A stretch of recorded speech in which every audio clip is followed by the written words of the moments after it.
So good day everyone. So we're going to discuss on how to execute marketing strategy in a business. So our business here is Piggery. So the title is How to Execute Marketing Strategy and its case steps for success. So this presentation is prepared by me, Alisa Laika Pancho, with my partners Maven Cabanyog and Faithful Orcolio. So first and foremost, we're going to discuss the marketing strategy in our business. So a marketing strategy is crucial as it defines a business direction, helps identify target audiences, and outlines how to reach them effectively. And it ensures resources are allocated efficiently, enhances brand awareness, and ultimately drives sales and growth. So, sa sinugdanan pa lang, dapat natong i-consider po ang pinaka-importante, which is ang SMART. And SMART stands for specific, measurable, achievable, relevant, and time-bound. So, SMART is an acronym used to guide goal setting. It stands for S, specific. So, goals should be clear and specific, answering the questions of who, what, where, when, and why. M is for measurable. There should be criteria for measuring progress and success, allowing you to track your advancements. And A is for achievable. Goals should be realistic and attainable, considering available resources and constraints. So R is for relevant. Goals must align with broader objectives and be meaningful to you and your organization. And the last one is time-bound. Goals should have a clear timeline for completion, helping to create a sense of urgency. So using the SMART framework helps ensure that goals are well-defined and more likely to be accomplished. So example of specific marketing objectives in Piggery business. So, specific marketing objectives for sales growth in Piggery might include increasing sales volume by 20% with the next year, expanding market share in local markets by 15%, or launching a new product line that contributes 10% to overall sales within 6 months. Additionally, setting a target to improve customer retention rates by 25% through loyalty programs and could also be effective. And next na to i-discuss is the market research. So market research is crucial for understanding consumer needs, preferences, and behaviors. So it helps business identify market trends, assess competition, and evaluate potential opportunities. So kung kuantag ato ang Piggery business ani, need nato nga musabay tag unsa poy kuan karon uso-uso. Like nauso man tong time nga di mo jud mawala nato nga lechon. And nauso pud ang lechon belly. So imbis na mapalit sa lechon isa ka tibuok ug lugos mo afford kay medyo mahal-mahal, isbog tagamay sa lechon belly. And diri sa assist competition. So kay naman kay bagong trend like nagpa-lechon belly ka, dagko ka competition nimo wala pa sila lechon belly. So mas dako ang option sa mga tao nga mo order sa imuha or mo buy sa inyuha. Evaluate potential opportunities. And by gathering data, companies can make informed decisions, minimize risks, and tailor their products or services to better meet customer demands, ultimately driving growth and profitability. So, segmentation strategies. So, here are the key segmentation strategies. So, naputay sundon ani nga mga segmentation strategies para mulago ang ato ang Piggery business. So, the first one is demographic segmentation. So, it divides the market based on characteristics such as age, gender, income, education, and family size. So, next is geographic segmentation. So, segments consumers by location, including country, region, city, or climate. So, from the word geographic. So, location. Psychographic segmentation focuses on consumer lifestyles, values, interests, and personality traits. Behavioral segmentation analyzes consumer behaviors including purchasing habits, brand loyalty, and product usage. So katuning mga purchasing habits like kanang excessive imong pagpalit, excessive consuming ana. Tapos sa brand loyalty is kung for example ani is sa isang lechonan, patan Faithful lechonan. So loyal man ka digto bisag mupalit ka digto sa imbis na naay bagong tayo nga Piggery niya kay loyal na biya ka na kay loyalty card dito sa Faithful lechonan. So dito ka mo buy kay loyal biya ka. So another one is benefit segmentation. So groups consumers based on the specific benefits they seek from products or services. And the last one is firmographic segmentation. And it applies to back-to-back markets, categorizing businesses by industry, size, revenue, and other characteristics. So these strategies enable businesses to better target their marketing efforts and meet the diverse needs of their customers. So this is the continuation. So what is UVP? A unique value proposition, or UVP, is a clear statement that defines how a product or service uniquely solves a problem or fulfills a need for customers, distinguishing it from competitors.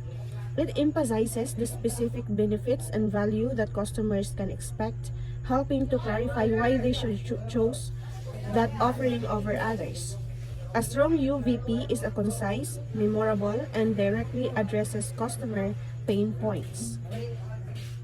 Crafting clear messaging involves several key steps. First, define your key message. Determine the core message you want to convey. Focus on one main idea to avoid confusion. Second, use simple language. Avoid jargon and complex terms. Use straightforward language that is easy to understand. Third, be concise. Keep your message brief. Aim for clarify and impact without unnecessary words. Fourth, highlight benefits. Clearly communicate the benefits of your product or service, focusing on how it addresses customer needs. Fifth, create a consistent tone. Maintain a consistent tone and style that aligns with your brand across all messaging channels. 6. Use visuals. Incorporate visuals or infographics to complement your message and enhance understanding. 7. Test and revise. Gather feedback from your audience and refine your messaging based on their responses. By following these steps, you can create messaging that resonates with your audience and effectively communicates your value. Digital versus traditional channels. So digital channels. These are online platforms used for marketing and communication, including social media, email, websites, search engines, and mobile apps. Digital channels enable real-time interaction and data tracking. Traditional channels, these include offline methods of marketing such as print, newspapers, magazines, television, radio, direct email, and outdoor advertising. Traditional channels typically have a broader reach but less interactive capabilities. Which is better? The choice between digital and traditional channels depends on several factors. Target audience. If your audience is younger and more tech-savvy, digital channels may be more effective. Conversely, older demographics might respond better to traditional methods. Objectives. Digital channels are better for measurable results, engagement, and targeting specific segments, while traditional channels can enhance brand awareness and credibility. Budget. Digital marketing often allows for lower entry cost and more flexibility in budget allocation, while traditional methods can require larger upfront investments. Campaign goals. If the goal is immediate interaction or conversations, digital channels are usually more effective. For long-term brand building, traditional channels can still play a vital role. In summary, neither is inherently better. The best approach often involves a combination of both, tailored to the specific needs and preferences of the target audience. Matching channels to audience preferences.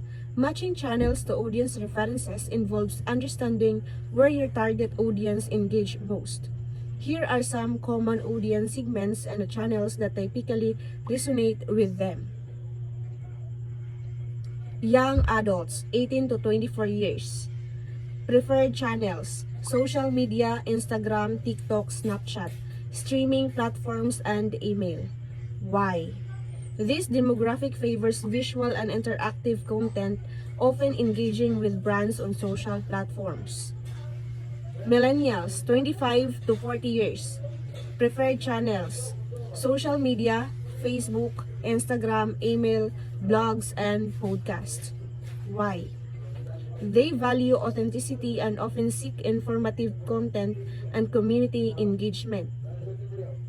Middle-aged adults, 40 to 55 years. Preferred channels, Facebook, email, newsletters, and traditional media, TV or radio. Why? This group appreciates a mix of digital convenience and trusted traditional resources. Older adults, 55 plus years. Preferred channels, email, direct mail, and television. Why? They may prefer familiar and straightforward methods, often valuing personal touch and clarity. Business professionals, preferred channels, link, email, industry specific websites, and webinars. Why? They seek networking opportunities, professional development, and informative content relevant to their field. Local customers, preferred channels, local research engines, community social media groups, direct mail, and local events. Why? They value proximity and often rely on local information and community engagement. So strategies for effective matching, research audience behavior. Use surveys, analytics, and market research to understand preferences. Test and iterate. Experiment with different channels and measure engagement to refine your approach. Tailor content. Customize messaging for each channel to align with the audience preferences. By aligning your marketing channels with audience preferences, you can enhance engagement and drive better results. Planning content. Planning content is crucial for several reasons. Clarity and focus. It helps define goals and target audiences, ensuring that all content aligns with overall objectives. Consistency. A structured plan ensures regular posting, maintaining engagement and brand voice across platforms. Efficiency. Planning saves time and resources by allowing for book creation and scheduling of content. Improve quality. With a clear roadmap, creators can focus on producing higher quality content rather than rushing to meet deadlines. Performance tracking. It enables better evaluation of content effectiveness, facilitating adjustments based on audience feedback and analytics. Overall, effective content planning enhances strategy, engagement, and impact. How to determine budget allocation. So determining budget allocation involves several steps. First, identify objectives. Define your goals such as growth, cost reduction, or renew initiatives. Second, gather historical data. Review past budgets and expenditures to identify trends, areas needing adjustment. Third, analyze needs.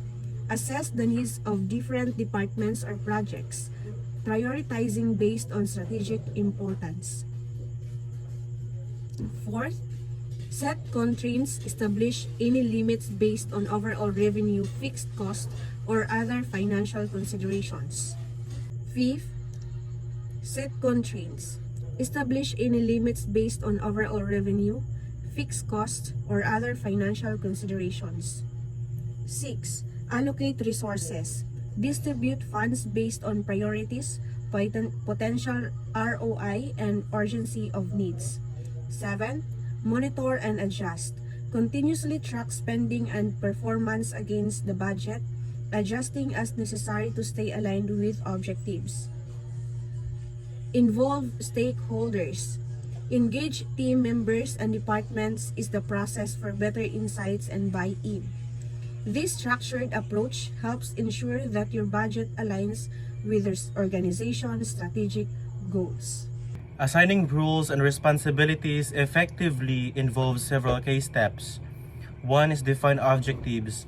Clearly outline the project's goals and expected outcomes. 2 is identify tasks.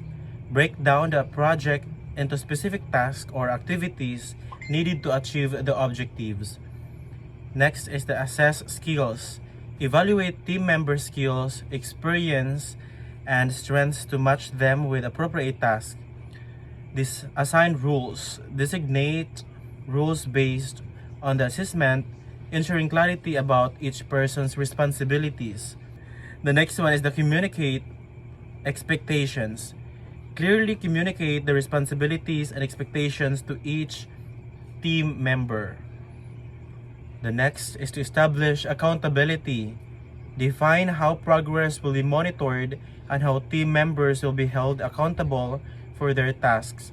Encourage collaboration.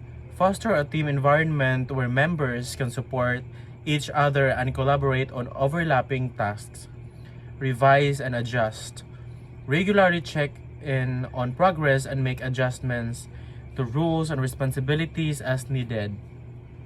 So the key performance indicators or KPIs are measurable values that help organizations assess their progress towards specific objectives. So here are some common types of KPIs. One is the financial KPIs. Revenue growth rate. This is a net profit margin, return on investment, or ROI. Customer KPIs.